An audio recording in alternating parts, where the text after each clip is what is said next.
Good morning. Today's lesson is 4.5, problem solving. Problem solving. Today we're going to multiply some money. Essential question. How can the strategy draw a diagram help you solve a decimal multiplication problem? Let's unlock the problem. A group of friends go to their local fair. Jason spends $3.75. Maya spends 3 times as much as Jason. Tia spends $5.25 more than Maya. How much does Tia spend? Let's use the graphic organizer below to help us solve the problem. So what do I need to find out? Well, I need to find out, it says how much does Tia spend? So I need to find out the amount of money that Tia spent at the fair. So what information do I need? Well, I need to use the amount spent by Jason and to find the amount that's spent by Maya and Tia at the fair. So how will I use this information? Well, I can draw a diagram to show the amount that Jason and Maya spend. Then I can find out the amount that Tia spent. So let's look over here. We have Jason spent $3.75. And we know that Maya spent 3 times as much. So that means that each of these squares is going to be $3.75 because 3 times, 3 times as much as $3.75. Okay, so we're going to put $3.75 in each of these because remember, Maya had 3 times as much as Jason. Now Tia had the same amount as Maya, but $5.25 more.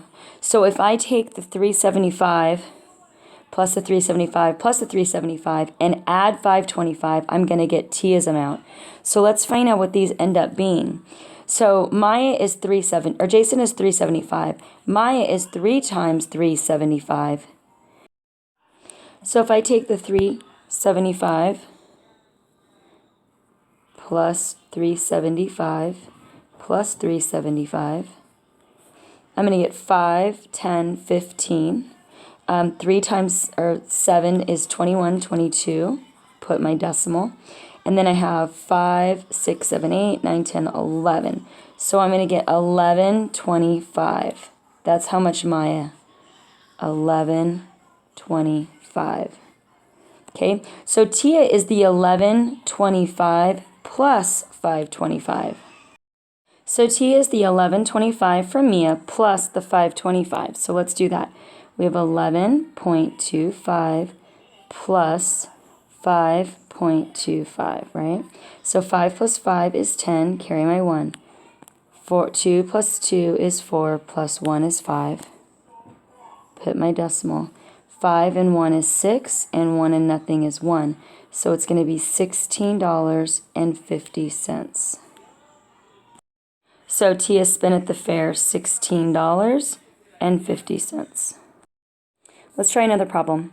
Julie's saving account has a balance of $57.85 in January. By March, her balance is 4 times as much as her January balance. Between March and November, Julie deposits a total of $78.45. If she does not withdraw any money from her account, what should Julie's balance be in November? Now, this is one of those questions that I love because this is something you're going to be doing in your everyday life as you get older. So first of all, what do I need to find out? Well, I need to find out what Julie's bank account balance is in November. So I'm going to need to know that what her bank account balance is in November. That's what the final question is. What information do I need to use? Well, I need to use the balance from Julie's bank account in January, so that's at the very beginning of the question, and what I know about her bank account in March, how it was 4 times as much, in order to find out the November balance. How will I use this information? Well, I can draw a diagram to show the balance in January and then use it to show the balance in March and in November. So in the problem, in January, it said that her balance was $57.85. And it said in March that her bank account was 4 times that much. So 1, 2, 3, 4 times as much. So I'm going to put $57.85 in each of these. Okay.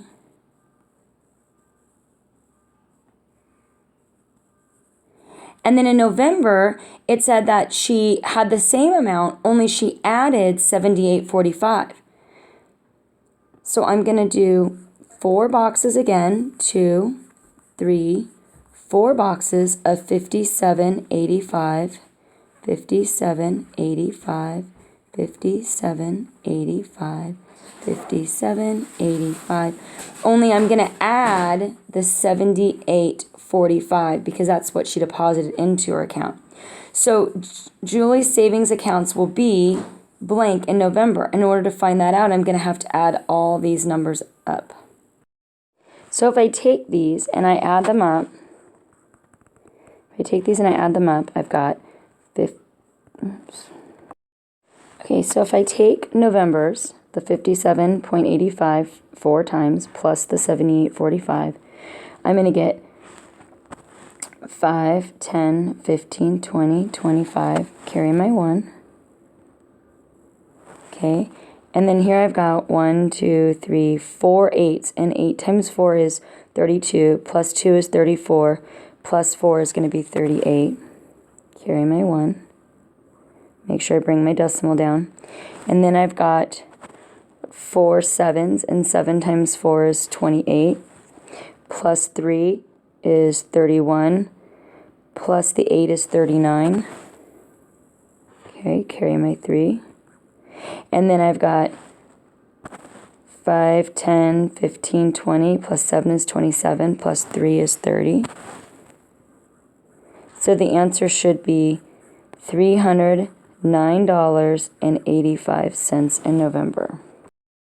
Okay, so we have our share and show problem. It says, Manuel collects $45.18 for a fundraiser. Jerome collects $18.07, more than Manuel. Cindy collects 2 times as much as Jerome. How much money does Cindy collect for the fundraiser? So first we're going to draw a diagram to show the amount that Manuel collects. Then we're going to draw a diagram to show the amount that Jerome collects. Next we're going to draw a diagram to show the amount Cindy collects. Finally, the amount for each person is collected. So I want you to really think about this, and I want you to do this on your own, but I'm going to give you a couple of hints. So first of all, let's look at Manuel. Manuel, we already know it's 45.18, so he's going to be an easy one. He's easy, right? He's 45.81. So now the next question says, okay, so then we have Jerome collects $18.07 more than Manuel.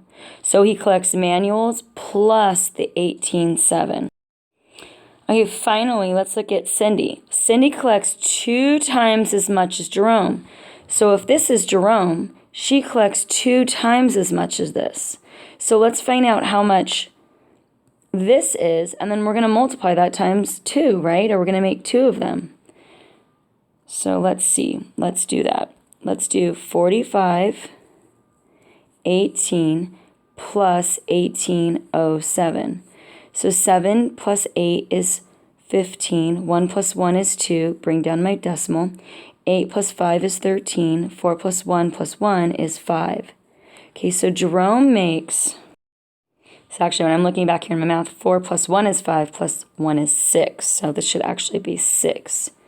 So Jerome makes 63.25.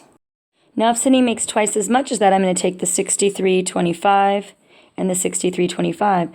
When I add those 2 up, I'm going to get how much Cindy collects for the fundraiser. All right, please finish the share and show and the on your own. I will be on the carpet if you need any help, and you can also work with a partner. Good luck, guys.